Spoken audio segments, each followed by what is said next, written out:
Hallelujah. The book of John, the Gospel of John, chapter 1. From verse 1, the Bible says, "In the beginning was a word, and the word was with God, and there was what God.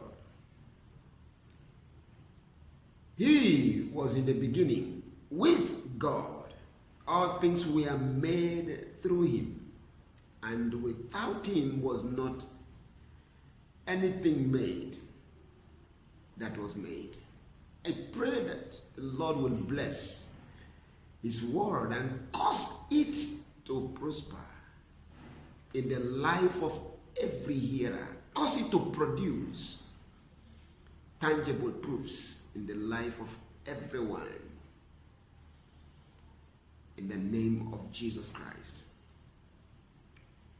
I want to share this special word with us today. Whenever I read the Bible, I stand amazed at the simplicity of the word. There is nothing that was made, we are told, that was made without the word. What a word. You are made by the word, and you will remain unmade without the word. This simply tells me that anyone who is not made by the word is unmade. If you be a professor of English language, you can teach the language. But my simple understanding is, if the word has not made you, if the word does not make you, you will remain forever unmade. All things were made by him. Whatever is a substance, anything that has tangibility, is made by the word. And without the word, nothing ever made has been made. Look at that. So you can't tell me you are made if you are not made by the word that makes all things. That's a simple thing God is telling us today. And I want you to get this, because sometimes if you see a man who is educated, a literate man, one who is trained, like my wife, who is a learned woman, because only lawyers are learned according to them. She's a lawyer by profession anyway. And they brag that they are the only learned people. But a young lawyer came to Jesus Christ to ask for what to do to see real life. Christ told him, you know what the law says. You can do the law. He said, I've done all that the Lord tells us to do. Right from my childhood, I am a lawyer by profession. I am a qualified lawyer. So I know the law, and because I don't want to become a victim to what I am to project and to protect, I have kept the law. Bible says Christ saw him, looked at him, saw him, and loved him. He told him only one thing. You have a lack of one thing. If you really want to live, go and do this one thing, and you will be made. He was a made lawyer, as it were. But because he wasn't made by the word, he was not made. He wasn't made to live. He was meant to struggle to live, to earn a living. He lived earning a living and acquired some things, but what he had acquired could not give him life. There are many today all over the world who have so much acquisitions and possession in their custody. They own acres of lands. They own massive amount of property. They have so much money in their account, yet they are miserably sick.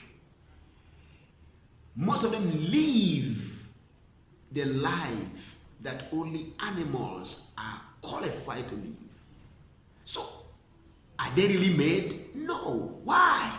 Because they are not word made. So if you are not made by the word, you are not made. I want you to hear me very clearly.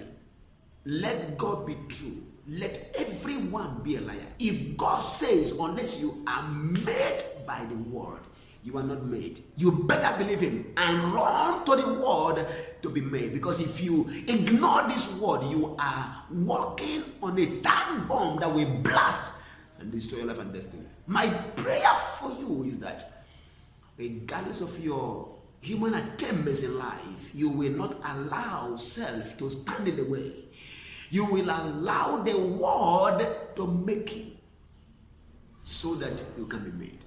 Now look at the Bible. I knew of a professor in a very great institution in Nigeria, lecturing, whose wife is a senior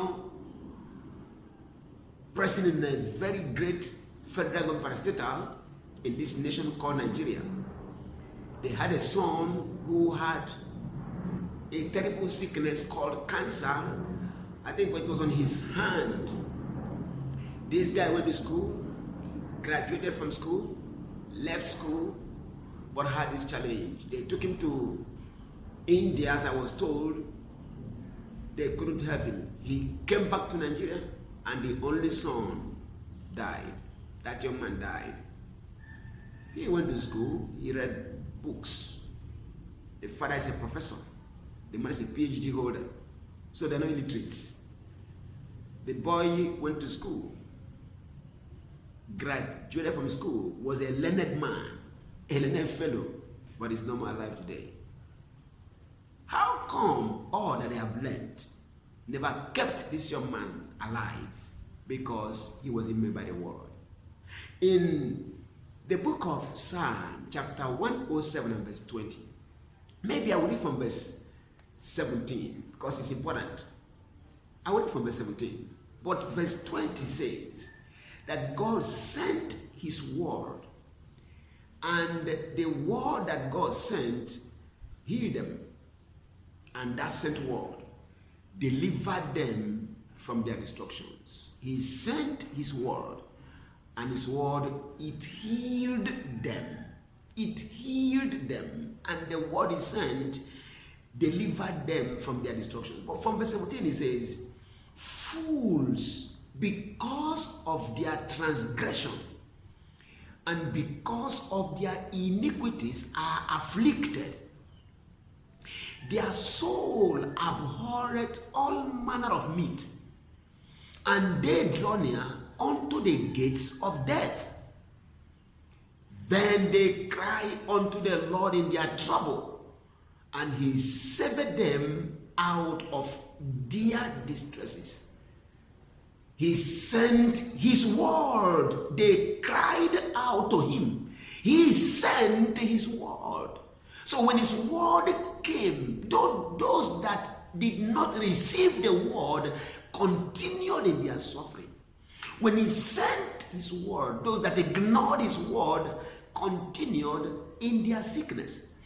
When he sent his word, those that decided to despise the messengers that brought those words to them, or his word to them, continued in their evil destructions. He said their soul abhorred all manner of food. Appetite was lost. They have been trained on how to help themselves to have appetite. They know the multivitamins to take to have appetite. They know the food stuff to gather together to prepare and eat to have appetite. They knew what they were taught by men from every form of, learning places. They put all to work, yet none worked. Their soul abhorred all manner of meat, and they drew near unto the gates of death. Then, having approached the gates of death, there is no other way to go. They began to cry. May you not get to this point before you make a turn. Many are wallowing in their pride, in their selfish pride, human pride, and they are walking the gates of death, walking to the gallows because of their pride.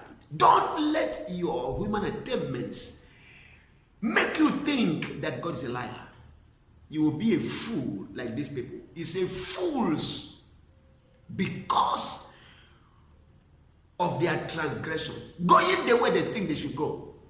And because of their sins of disobedience and negligence of God's word, they are afflicted.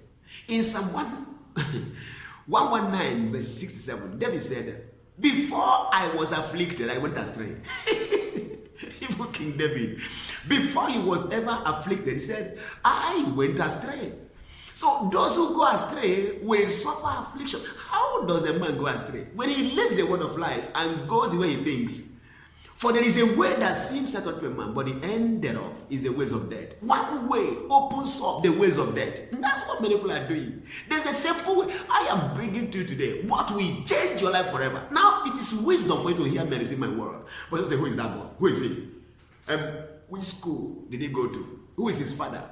Does it matter? I have the word of life. I have the keys of life and of death. I open the door for you, pass through it, you enter life. I carry my key and walk away, you walk, you stay in death and die. Nobody can change it. I'm telling you from my heart. He sent me as his ambassador. You've not heard anything. I represent heaven. I stand and I speak for God and for Jesus Christ. And anything I say anyway is final. My words are the verdict of heaven.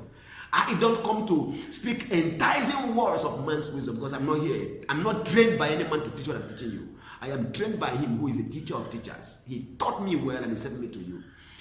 In the beginning was a word. God never began nothing without a word. If God, who is the creator of all things, began with his word, what is man? To belittle what God has esteemed, it will be foolishness. Listen to me, you have no value before God for as long as you belittle this word. He said those that despise him, God will lightly esteem him. God will lightly esteem them. Those who despise him, he will lightly esteem them. They will hold no value before God at all. You cannot belittle God's word and not belittle the life. Hear me again. No? You can never belittle God's word and not belittle in life. Your status is irrelevant. God is the Most High. He has no competitor. He has no rival. So it's either you follow his way or you go down. You can't go up. You can't go forward. Even if you think you are going forward, you can't go anywhere. In the beginning was a word. So when you have a need, he sends what he used to put the beginning in place. To you, it will be wisdom for you to receive what brought you in the first place into being. To neglect or to ignore, to despise what made you, it makes you a fool. It says fools because of their transgression, because of their iniquities are afflicted. Their soul abhors all manner of meat, and they draw near unto the gates of death. Then they cry, having suffered for long. Must you suffer for long before you make a turn? Must you suffer for long before you make a turn? Can't you hear the sound of heaven and make a turn today? There's a way that may seem right unto a man. If it is not God's way, it will lead to your death. Must you die before you make a turn? Must you suffer afflictions and draw nigh to the gates of death before you make a turn? Must you keep walking like a mule without understanding before you return to God? It is wisdom to learn from those who have gone ahead of you. Look at what made them and learn from them. Look at what destroyed others and avoid it. There is a way that may seem right unto a man. If it is not the way of the world, it will lead to the doom, to the death, and to the destruction of those who go along that way. But this one is coming today because there is great news that no matter where you are today, you are not going to end destroyed. Hallelujah. That's why I'm coming. I don't bring bad news. I only come to tell you this is a warning. Don't continue being a strong-hearted, self-willed man. Say, I know what I'm doing. Not when God is involved. Everyone is a fool before God. God is the only wise God. Outside of God, there's no wisdom. Outside of God, there is no wisdom. Hear me everywhere. Outside of God, there is no wisdom elsewhere. Outside of God, there is no wisdom elsewhere. Outside of God, there is no wisdom elsewhere. Outside of God, there is no wisdom elsewhere. God is the only wise God. Outside of him, there's no wisdom elsewhere. I want to read from James chapter 3, from verse 14. James chapter number 3, from verse 14. Hallelujah. Hear the word of the Lord. He says, okay, from verse 13, who is wise and understand among you? Who? Tell me. Let him show by good conduct that his works are done in the meekness of wisdom. I don't know whether you understand what I'm reading now. Hear me again, please. Who is wise and understanding among you? Let him show by good conduct that his works are done in the meekness of wisdom. If you have bitter envy and self-seeking in your hearts, do not boast and lie against the truth. This wisdom does not come from above. It doesn't descend from above. It's not from heaven. It is earthly. It is sensual. It is educational. It is intellectual. It is demonic. That means it's from the devil. Its origin is the devil. It originated from him. Every wisdom that is earthly, intellectual, or demonic, or diabolical, or devilish came out from the devil. After the fall of man, men began to think of schools. So whatever we learn from schools, anything we are taught from any college of education, from any university, from any school, whatever is taught in any earthly school does not guarantee safety. He said, if you have bitter envy, and that's what you see everywhere. This one is angry that this one is advancing. This one is not happy that this one is progressing. This one is not happy that this one has discovered what he has not discovered. So there is envy. If there be bitter envy, that's why many are pursuing. You are a PhD holder. That's one person in your department or your faculty or in your place of work has gone ahead of you. You want to go and get another to do for this. This competition is unnecessary. He said this bitter envy, God calls it, every competitiveness you see on earth today is called by God bitter envy. Hear the scriptures. Everything that makes men compete, you are running in the Olympic, you want to beat Mr. A, Sister C want to beat Sister D, Brother Z want to beat Sister Y.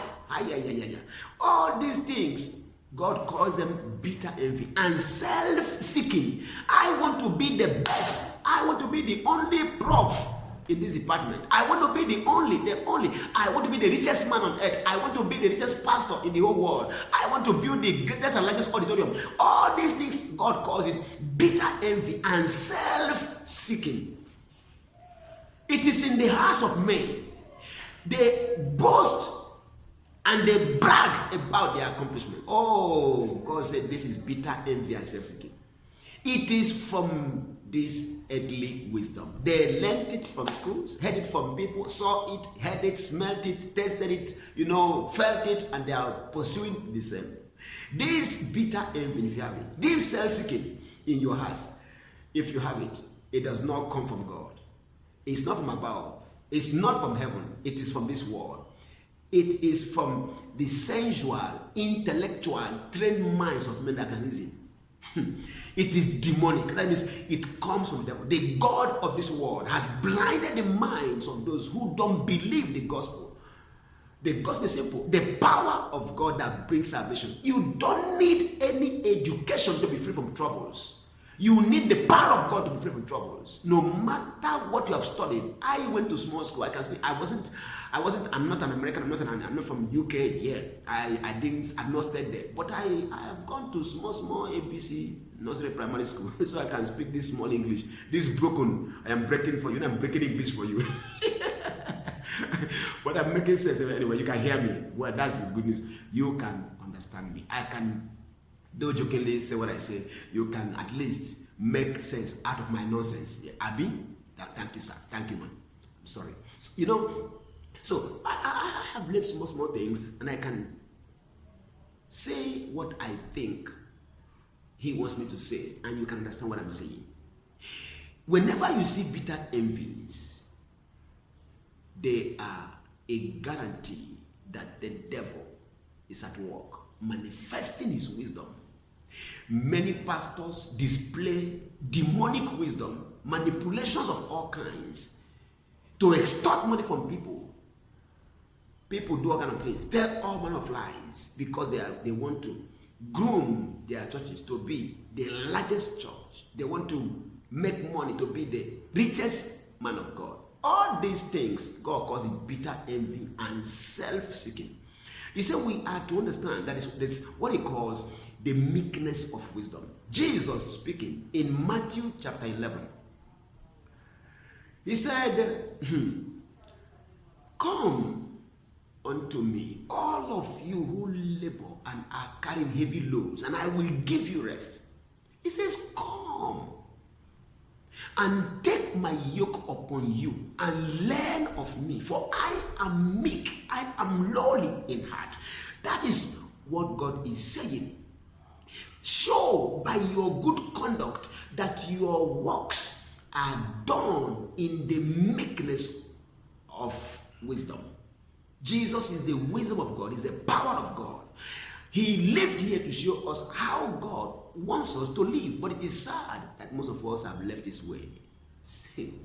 But this one is coming because you must return to your maker if you must stop suffering. If you will not die and weep,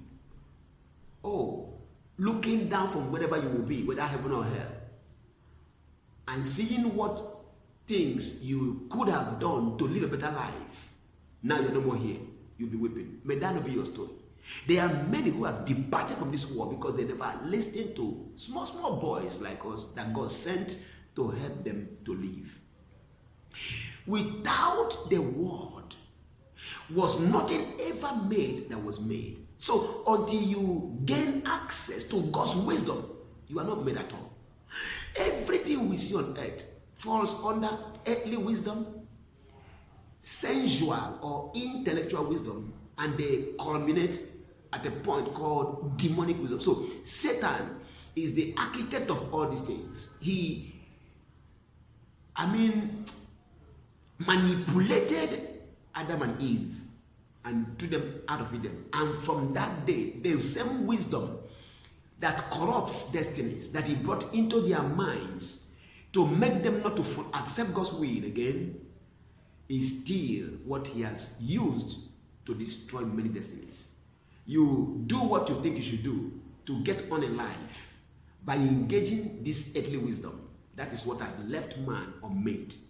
So people are sick even though they are medical doctors. So people are poor even though they are economists. People have no money in any account even though they are bankers. They have studied banking and finance. It doesn't work. People are head of departments in schools, yet the devil heads their families. They are under the devil's head of department. Satan is the head of department of their families. There is no peace anywhere. There's nothing at all to show for all of the education. You see fathers of children moving around with other people's children and abusing them and destroying their destinies. You see people who are in privileged positions, robbing those under them, oppressing people under them. You see people who are in the government, stealing, cheating, robbing their own people of what they should use to be a blessing to them. At the end, they will die. These things will be left there. Nobody will take anything out of it. What? Does it really make sense? Listen, until you are made by the word, you are not made. God and his word are one. When Jesus came here, he was called the living word made flesh. We saw him and we beheld his glory as the glory of the Father. As the express manifestation of God on earth here, full of grace, full of truth. Jesus Christ came here, made by the word, and he became an amazement to the world. It was not educated that made him. When Peter and the rest of the apostles took off in ministry, the people who were educated saw them and took note of this word that they've been with Jesus Christ.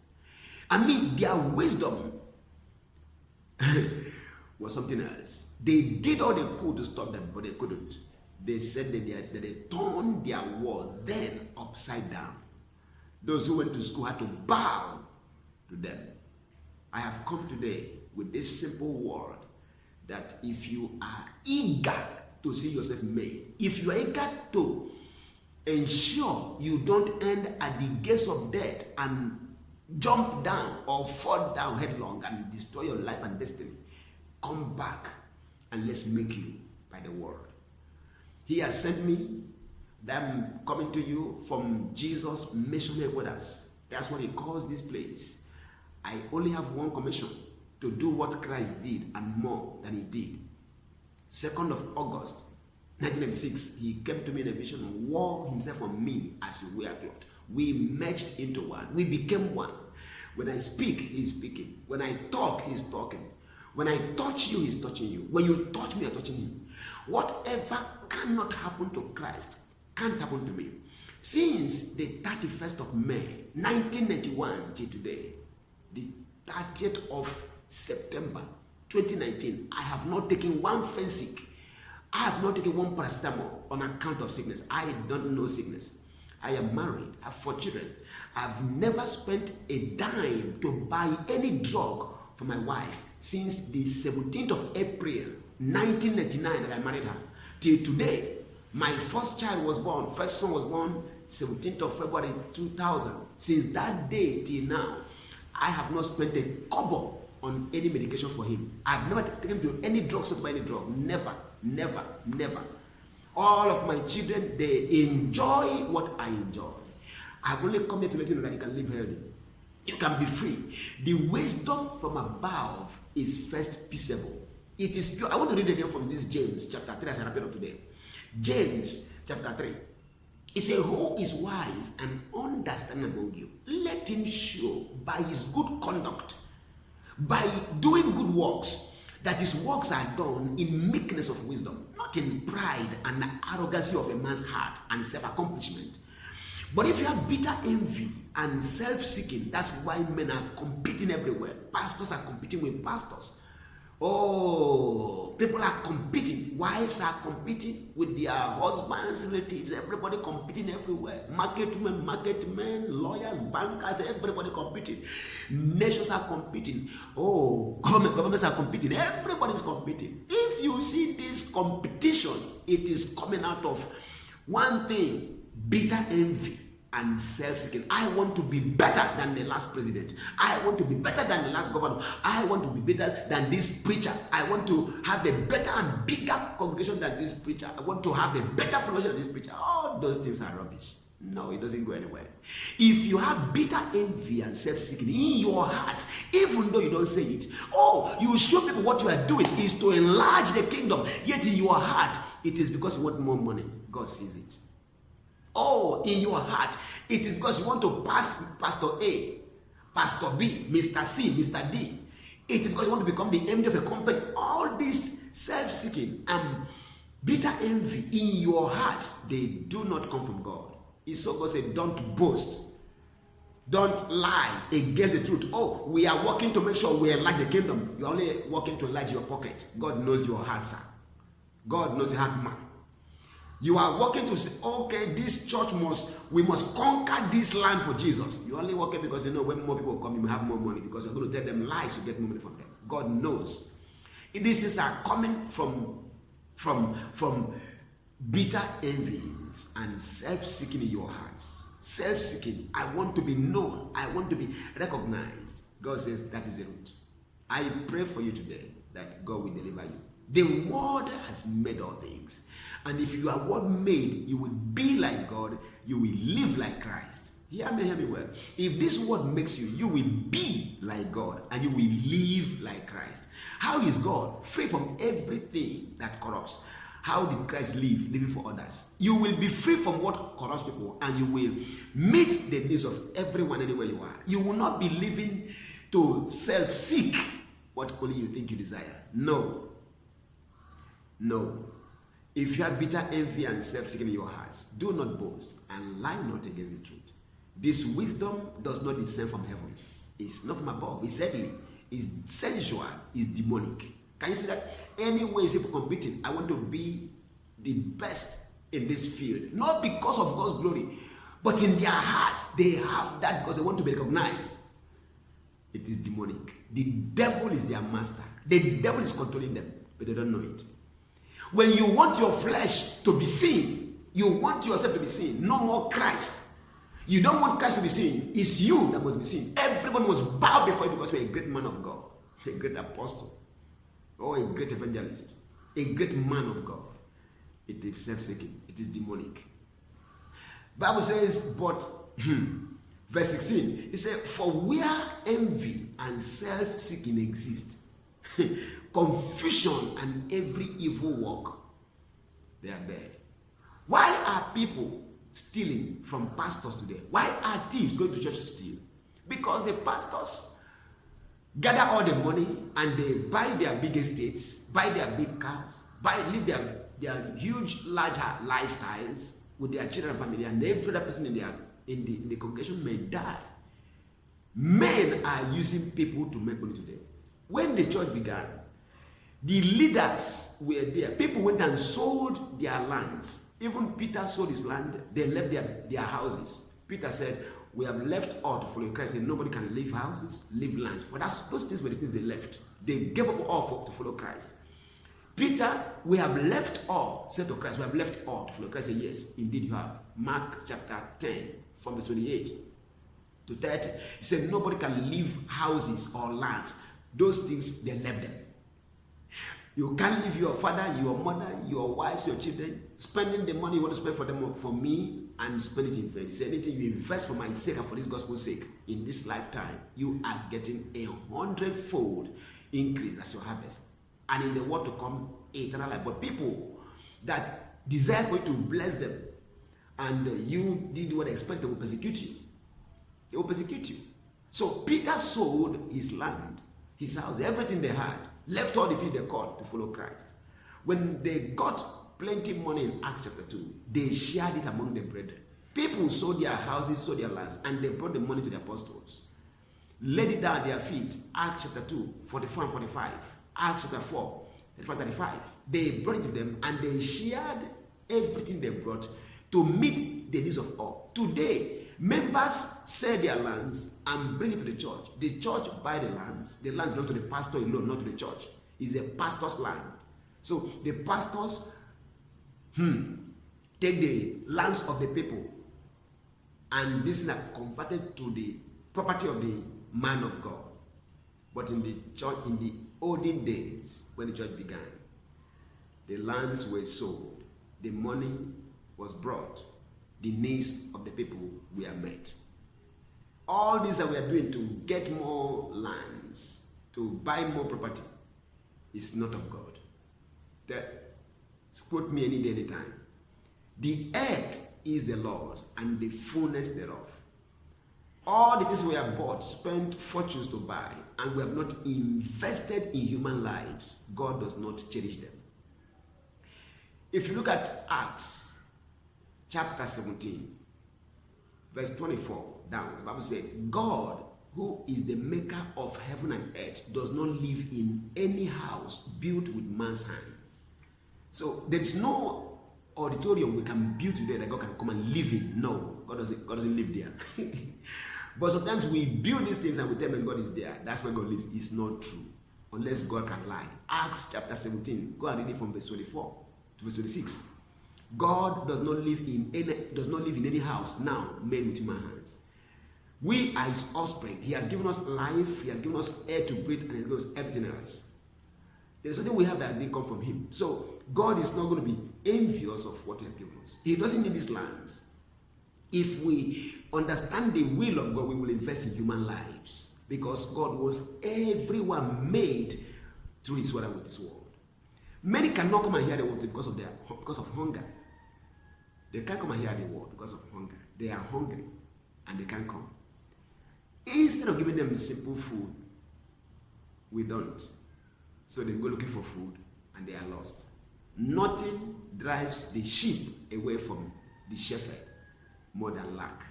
Any sheep that strayed, it was hunger that compelled that sheep to go astray. We are here to feed the flock, to care for the flock, not to care for ourselves. But what we do, most people who are preaching, we care for ourselves. But I'm here to let you know, this wisdom does not come from heaven. That's my point. It doesn't come from heaven.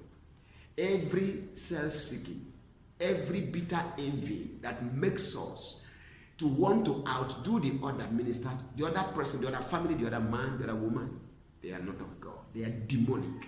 They are earthly. They are intellectual. They are sensual. They don't go anywhere, and they take us nowhere.